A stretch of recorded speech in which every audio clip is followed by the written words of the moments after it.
Sony FX3, ¿por qué? ¿Para quién? ¿Cómo? ¿Dónde?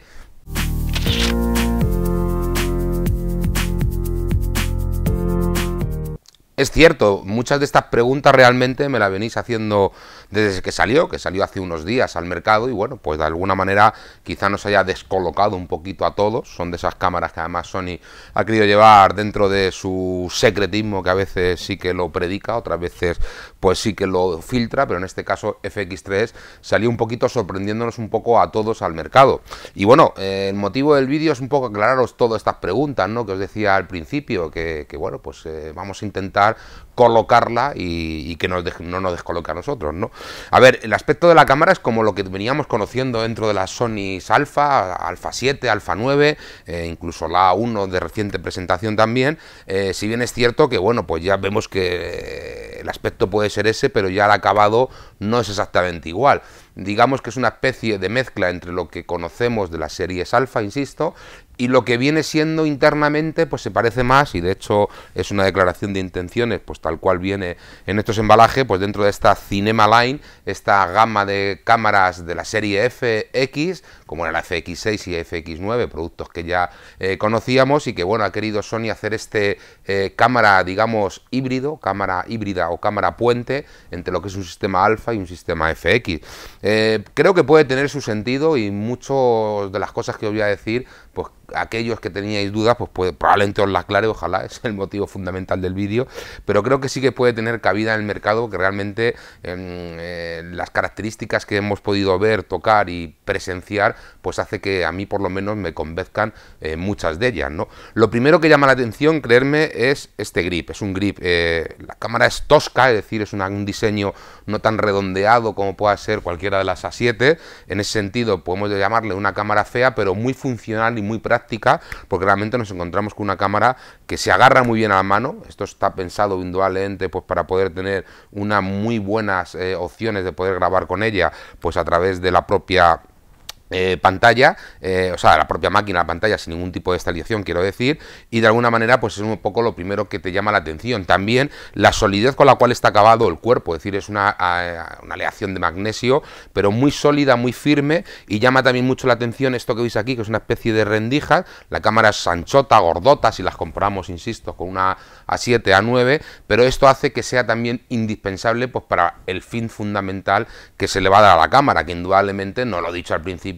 pero como os podéis imaginar todos vosotros, pues es una cámara muy destinada para grabar vídeos con ella. De hecho, bueno, se puede hacer fotos, pero no veo a mucha gente haciendo fotos quizá con una FX3, porque bueno, pues realmente es un producto pues indicado para el mundo del vídeo, del cine, y que de alguna manera nos dé ese, digamos, esa calidad que muchas veces vamos un poco buscando en este tipo de productos. Fijaros que las características, cuando las lees inicialmente, pues que hasta 4K 120 frames por segundo,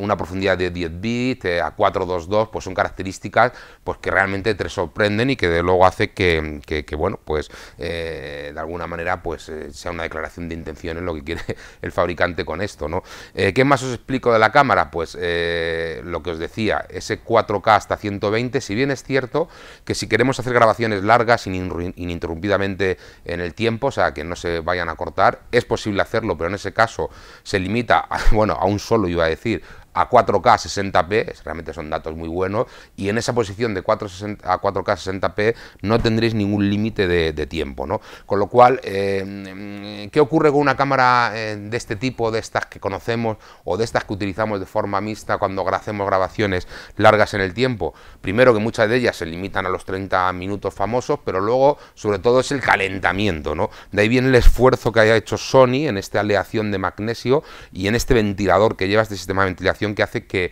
realmente la cámara, incluso con esos trabajos mucho más extensos en el tiempo, no tengamos ningún tipo de problema en el calentamiento. Ahí es donde se ha trabajado realmente bien, y creo que es una cosa que merece la pena destacar, porque es una de las cosas fundamentales que tiene esta la cámara, porque realmente es un producto pequeño en el tamaño. Esto hace que vaya en contra pues el tema del sobrecalentamiento, pero si podemos o tenemos la posibilidad de tener este ventilador y esta disipación de calor, pues hace que esto lo hayan resuelto francamente bien, y es la primera gran diferencia que nos podemos encontrar con una Sony A. Entrando en materia, pues el sensor que veis aquí, sensor de 24×36, vamos a montarle una óptica. He querido sacar, bueno, un par de objetivos aquí, uno que está muy indicado, ¿no?, dentro del mundo del vídeo cine, que es el 28-135 de esta serie Power Zoom, o sea, de los zooms motorizados. La cámara incluso tiene un botoncito en el cual te permite manejar el zoom de este tipo de objetivos desde aquí sin ningún tipo de problema, y que de alguna manera, pues insisto, que pues una óptica pues muy indicada, pues estamos buscando pues aquí tenemos el control de iris, efectivamente lo teníamos muy abierto, pero ahí lo tenemos un poco controlado, y de alguna manera lo que os decía, que son objetivos muy apropiados para esta línea más profesional de cámaras, puesto que, bueno, pues indica pues lo que os decía, ¿no?, ese guiño constante al acabado cinematográfico, que es un poco el usuario que va un poco buscando este tipo de cámaras y al que Sony también quiere encontrar, ¿no? Pues quizá acceder a la serie cinematográfica de Sony en la serie FX6, FX9, incluso la venáis, pues estamos hablando de cámaras mucho más caras, y que, bueno, pues esto puede ser un punto de entrada muy bueno, y aparte que en un tamaño mucho más pequeño sí que te permite de alguna manera pues poder tener, digamos, acceso a todas las características que ahora enseguida os voy a enumerar de los acabados cine, pero de una forma mucho más económica. Os decía, el sensor es un sensor de 10 millones de píxeles, que ya veníamos un poco conociendo del fabricante, que te permite pues trabajar con un rango de ISO de 80 a 102.000 ISO, y que, bueno, pues realmente incluso lo podríamos ampliar a más de 400.000 ISO. Esto que te garantiza tener siempre una reducida profundidad de campo y grabar prácticamente a oscuridad. Cuando estamos grabando vídeo, cuando estamos haciendo producciones cinematográficas, nos podemos encontrar muchas veces con este tipo de requerimiento, ¿no? Y bueno, pues este sensor ya conocíamos de Sony, sensor de, por llamarlo de alguna manera, de ultra alta sensibilidad, y que nos va a permitir jugar muy bien pues con ISO muy elevados, manteniendo diafragmas muy abiertos, y poder tener pues esos desenfoques, efecto bokeh, que de alguna manera pues siempre va buscando con este tipo de cámaras. Procesador es el típico Bion XR, que veníamos un poco sin tener claro el dato, pero bueno, debe ser muy parecido a lo que ha montado en la otra gran aparición reciente también en el tiempo, como es la Sony A1, y es el que es capaz de alguna manera pues hacer este tipo de diabluras con el sensor y de llevarlo a estos valores de ISO pues francamente altos. Otra de las características, el gran rango dinámico. Esto no es descubrir nada en Sony, ya sabéis que tiene 4 o 5 características muy claras, muy típicas, de las cuales destaca muchísimo. Una de ellas, esta es el rango dinámico, hasta 15 pasos, me va a permitir cuando estemos editando con los vídeos que hayamos podido grabar con la cámara, recuperar todo aquello que necesitemos, tener una gama, digamos, entre las luces más altas y más bajas, francamente buena, una gama tonal, y que de alguna manera pues hace que sea todo una delicia en ese sentido. En cuanto a tonos, pues, o sea, en cuanto a colorimetría, pues os podéis imaginar, viene con todo el tipo de curvas tipo S-Log, logarítmicas. Por defecto, de hecho, viene con la curva S-Cinema, es exactamente, o está inspirada, digamos, en la colorometría que tiene en la gama más alta de cámaras de cine, o sea, estamos hablando de la gama Vinice, y que de alguna manera lo que te permite, con una edición relativamente sencilla, conseguir una naturalidad en lo que es la producción, en los colores, que hace que realmente la cámara pues consiga unos resultados más que óptimos, sin necesidad quizá tampoco de hacer unas grandes ediciones. Entonces, insisto que son esos pequeños guiños al cine lo que la diferencian realmente de una Sony Alpha tradicional, y creo que está, insisto, también muy bien pensado para ello. Veréis que tengo una serie de accesorios, de hecho viene incluido con la propia cámara. Se trata de las conexiones clásicas pues para resolventar el tema del audio. Aquí vemos conexiones tipo XLR, con una posibilidad de controlar a nivel de picos y de volumen y tal a estas, y bueno, pues esto se mete por aquí, como veis. No lo he visto, no lo he enseñado, pero bueno, lleva la típica zapata inteligente, en la cual hay una comunicación ya entre lo que es la cámara y lo que es el micro, el audio que vamos a grabar. Esto está pensado, pues aquí traje un micrófono de estos de cañón, puede ser cualquiera de los que tengáis. Esto lo ponéis aquí, bueno, con la gomita para que esto se quedara fijo, y de alguna manera con el cablecito XLR, insisto, poder conectarlo y tener la posibilidad de hacer grabaciones. Bueno, esto te permite ya tener una posibilidad de agarre diferente, en el cual tú puedes tener esto aquí puesto y de alguna manera estar controlando, pues de alguna manera, tanto el foco como el zoom de una manera muy cómoda, y solventar el tema del audio, insisto, pues con este accesorio que sí que viene incluido. No viene ningún micrófono, pero bueno, en cualquier caso sí podríais utilizar cualquiera de cañón que tuvierais, o cualquier otra solución que queráis inalámbrica, porque bueno, insisto, esto lo que hace es grabar ya directamente en la tarjeta, pues la pista. Tarjetas que he sacado aquí, con las que son compatibles, ya conocíamos esto en los últimos tiempos, con Sony A7 S3, también con A1, serían las CF Express de tipo A, de 80 a 160 gigas, y en la propia ranura vais a poder poner, si queréis, también tarjetas tipo SD. También hay una serie Touch de estas de hasta 64, 128 gigas, de hasta 300 megas por segundo, pero ya sabéis que la gran ventaja de las CF Express, pues que llegan hasta los 800 megas por segundo. Cuando son grabaciones tan largas o largas que podamos hacer con FX3 en estos 4K 60p, pues indudablemente la tarjeta como que más pega serían las tipos TUG de tipo A, que de alguna manera son las más correctas, ¿no? Luego, en cuanto a la botonería, bueno, pues poco que objetar, ¿no? Pues es la típica cámara, te llama la atención, ¿no? Cuando la pones en rec, ahora estoy grabando, pues aparece el botoncito rojo por todos los lados, incluso por aquí atrás, para saber muy claramente que tienes la cámara y que el operador o que la persona que está siendo grabada, pues está muy claro que está esto grabando, ¿no? Esto es un pequeño detalle, pero siempre interesante. Tenemos un doble botón, o sea, el botón de rec lo tenemos en la parte de aquí, y en la parte de arriba, al lado donde podemos tener control también del zoom. En caso de un zoom motorizado como esto, lo podemos hacer desde el propio objetivo, pero también tendríamos la posibilidad de hacerlo desde la propia cámara, porque insisto, existe esa comunicación entre cámara y flash. Luego llama la atención también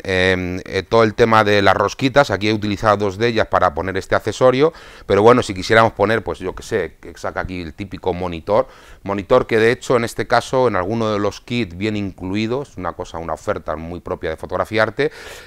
cuando se compra con alguno de los objetivos, pero bueno, que en cualquier caso, si queremos acoplar cualquier accesorio, pues desde una grabadora que podemos poner aquí mismo, o en un lateral poner un monitor de un tamaño mayor para poder tener una visión superior. Ojo, que el monitor y la pantallita está abatible, es de 7,5 centímetros, es táctil. Esto es fundamental, ahora os explicaré el tema del enfoque, pero el hecho de que sea táctil hace que vayamos a tener un control de AF, pues esto de las cosas que destacamos siempre de Sony, ¿no? Ese control de AF tan sumamente rápido, con el seguimiento al ojo casi perfecto, y el hecho de poder arrancarlo desde la propia cámara y que ya aquello empieza a seguir el enfoque sin necesidad tú casi de olvidarte, diría, de buscar otra vez el foco, pues hace que sea realmente cómodo. Ya lo descubríamos esto con A7 S3, y en ese sentido es igual, tanto la pantalla LCD, que se puede abatir para todos los lados, pero sí que es cierto que a veces estas pantallas pues se hacen un poquito pequeñas para hacer cierto tipo de producciones, y bueno, pues el acoplar un monitor aquí pues hace que sea pues también necesario.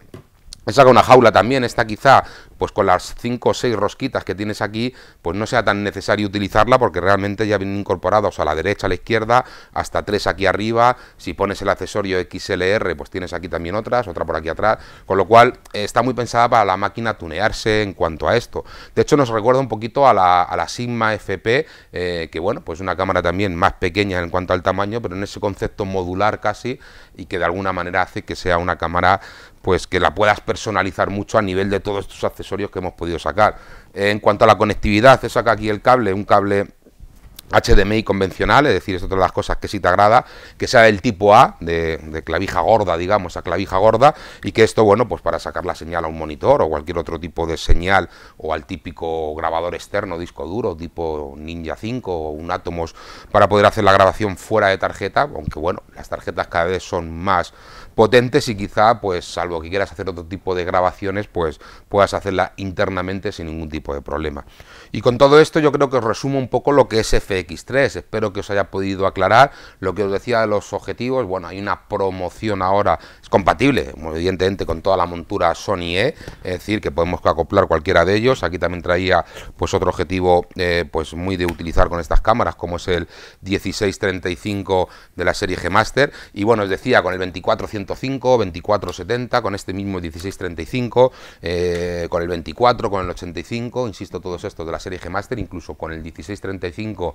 de la serie C, el que es T3,1, pues hay una serie, una promoción montada que, bueno, cuando compras conjuntamente cámara y objetivo, pues se te va a descontar 300 euros, y en ese caso donde nosotros añadimos este monitor, que bueno, pues un detalle que tenemos a través de Fotografiarte como regalo añadido cuando alguien hace el esfuerzo de comprar cámara y óptica. Y entonces, bueno, por lo que os decía, no os he dicho antes, muy ligera, son 715 gramos, otra de las cosas que realmente te llama la atención de la cámara, la ligereza que tiene, y bueno, pues para ser una cámara de cine, dejadme que la llamemos así, porque realmente es como creo que justamente habría que llamarla, estamos hablando de una cámara pues realmente ligera. Prestaciones de cine en un cuerpo de una Sony Alpha, insisto, ligera de tamaño, muy resistente a la hora de poder hacer con ella pues grabaciones largas en el tiempo, que me permita un buen agarre, que me permita grabarme yo prácticamente solo, sin ningún operador de cámara, que me permita utilizar ópticas de la gama más alta, como pueda ser esta que os hemos enseñado, toda esta línea G-Master, muy configurable, con toda la botonería, hasta 6 botones configurables, lo clásico, ¿no? Y que, bueno, pues hace que sea una cámara, bajo mi punto de vista, pues de lo más interesante para aquellos usuarios que realmente vayan buscando introducirse en el mundo del cine profesional, con las características de la gama más alta de FX6, FX9, incluso la gama V-Nice, y que de alguna manera nos encontremos una cámara que por 4.700 euros el cuerpo, no estoy hablando que sea un precio barato, tirado, pero bueno, si lo ponemos en balanza y lo que valen sus hermanas mayores, es de la más barata de todas ellas, y hace que pueda ser un producto realmente que pueda cuadrar a mucha de la gente que quiera tener pues una cámara de cine o de vídeo altísima de gama, y que pueda con ella pues hacer sus pinitos en todo este mundillo. Así que nada más, fotografinautas, si os ha gustado esta review, como siempre os pido like, que la compartáis en vuestras redes sociales, asimismo que nos sigáis en cualquiera de estas que aparecen aquí abajo, para estar al tanto, ya sabéis, de todas las novedades, promociones, actividades, cursos y mil cosas que hacemos a través de nuestra empresa de Fotografiarte, y que de alguna manera, si no estáis suscritos también a este canal de YouTube, cuando sale una novedad al mercado, ya sabéis que estamos ahí deseosos de por lo menos abrirla, contaros las primeras impresiones que podemos tener, las ofertas que pueda haber montadas alrededor de ella, y que de alguna manera os aclare un poquito pues las intenciones que a veces los fabricantes no la dejan tan claras. Yo creo que en el caso de Sony FX3 había muchas dudas al respecto, y espero que este vídeo, y deseo que os haya podido a solventar o a disipar alguna de ellas. Así que nada más, fotografinautas, nos vemos en próximos vídeos. Hasta luego, amigos.